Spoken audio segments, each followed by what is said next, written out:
Pada kesempatan kali ini, kelompok kami akan membahas terkait supply chain management pada produk dari PT Nestlé Indonesia.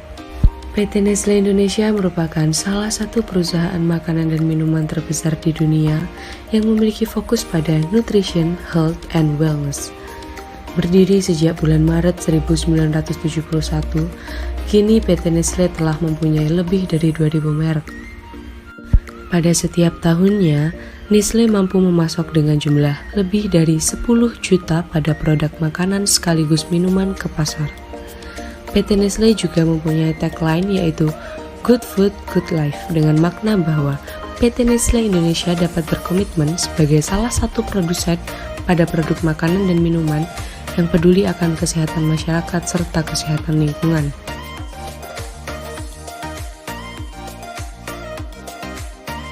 Baiklah, kita akan move ke pengertian supply chain management. Supply chain management merupakan sebagai salah satu kegiatan manajemen atau pengelolaan integratif yang digunakan dalam mengelola aliran produk, informasi, dan keuangan yang melibatkan beberapa pihak mulai dari hulu hingga hilir yang memiliki tujuan untuk menciptakan suatu nilai tambah produk dan menyalurkannya hingga ke tangan konsumen akhir. Nah, after kita mengetahui apa itu supply chain management, kita juga perlu tahu terkait peran penting dari supply chain management. Supply chain management memiliki peran penting dalam hal membantu perusahaan untuk menjamin kepuasan para konsumen. Tentunya dengan mekanisme ini, perusahaan akan dapat mengetahui beberapa barang apa saja yang mereka inginkan, serta berapa lama waktu yang tepat digunakan untuk mengirimkan barang sesuai dengan permintaan. Pada aktivitas kinerjanya, PT Nestlé Indonesia memiliki beberapa faktor pendorong dalam rantai pasok sebagai salah satu upaya untuk mendukung kegiatan manajemen rantai pasok tersebut. Adapun faktor pendorongnya antara lain fasilitas, inventory, transportasi, informasi, penentuan harga, serta pengadaan sumber bahan baku atau sourcing. Pertama, fasilitas. Fasilitas yang dimiliki oleh PT Nestlé Indonesia terdiri dari berbagai macam, yakni unit produksi berupa alat atau mesin canggih yang telah dilengkapi dengan adanya laboratorium, gudang penyimpanan bahan baku dan barang jadi, serta stocking point yang bertujuan untuk mempermudah proses distribusi produk ke sekitar wilayah. Kedua, inventory. Gudang PT Nestlé Indonesia memiliki kategori berdasarkan jenis bahan baku yang digunakan, yakni jenis bahan baku mentah memiliki contoh seperti susu sapi murni, vanili, dan biji kopi.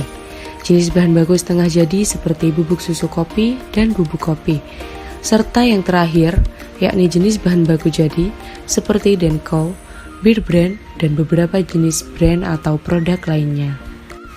Faktor pendorong yang ketiga, transportasi. Untuk mempermudah dan mempercepat pengiriman barang, PT Nestlé Indonesia terhubung dengan logistik, terutama angkutan darat dan angkutan laut, di mana PT Nestlé akan memaksimalkan setiap jalurnya menggunakan kendaraan dengan cara yang lebih efisien. Selanjutnya adalah informasi. Pada tahun 1997, PT Nestlé Indonesia menerapkan corporate intranet atau Intranet Kit Assistant.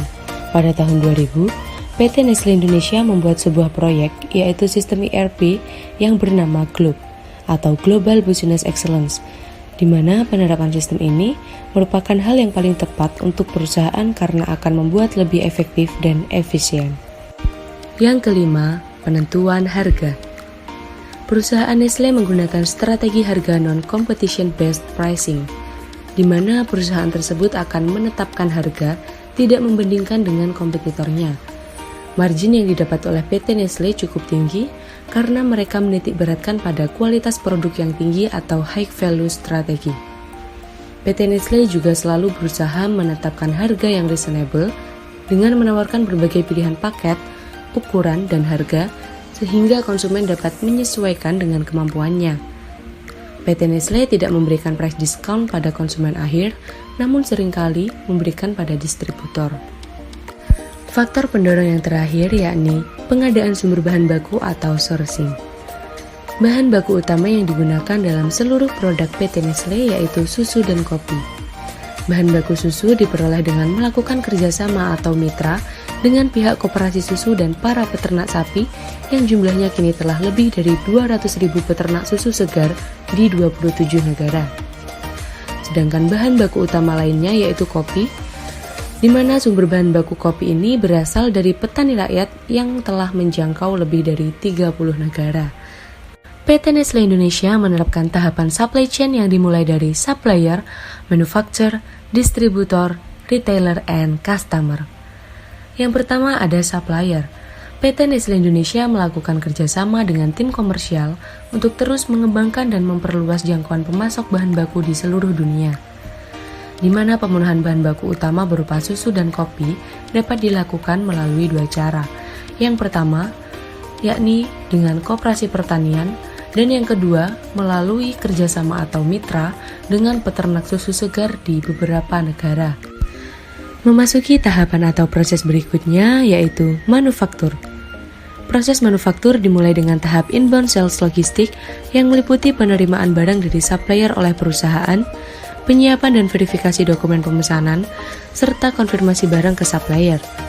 Setelah barang diterima dari supplier, perusahaan akan melakukan pengecekan untuk memastikan kesesuaian barang, kemudian mengirimkannya ke gudang penyimpanan bahan baku untuk kemudian diolah sesuai dengan kategori produk yang ada. Setelah melalui tahap manufaktur, PT Nestle Indonesia akan mendistribusikan produk yang telah siap dan memenuhi standar ke berbagai perusahaan, termasuk PT Cahaya Inti Putra Sejahtera di Jakarta, PT Tulus Maju yang beroperasi di wilayah Bogor, Depok, dan Sukabumi, serta CV Sinar Lusiana Jaya di Yogyakarta. PT Nestle Indonesia juga terlibat dalam kegiatan ekspor dan impor. Salah satu produk yang diekspor adalah Nescafe, yaitu kopi siap minum. Beralih dari distributor menuju ke retailer, PT Nestle Indonesia membagi tahap retail menjadi dua subunit, yaitu Big Retailer dan Small Retailer. Big Retailer ditujukan untuk supermarket besar, minimarket, pedagang grosir, dan sejenisnya. Sedangkan Small Retailer ditujukan untuk toko-toko lain dan warung-warung kecil di seluruh Indonesia. Pada tahap terakhir dalam rantai pasok, PT Nestle Indonesia menyentuh customer atau pelanggan, di mana dalam tahap ini, produk perusahaan bisa didapatkan dan digunakan oleh konsumen karena telah tersedia supplier hingga sampai pada target pelanggan yang jelas. Selain itu, perusahaan juga menerapkan customer relationship atau customer service yang bertujuan untuk mempermudah akses pelanggan dalam berinteraksi dengan PT Nestle Indonesia.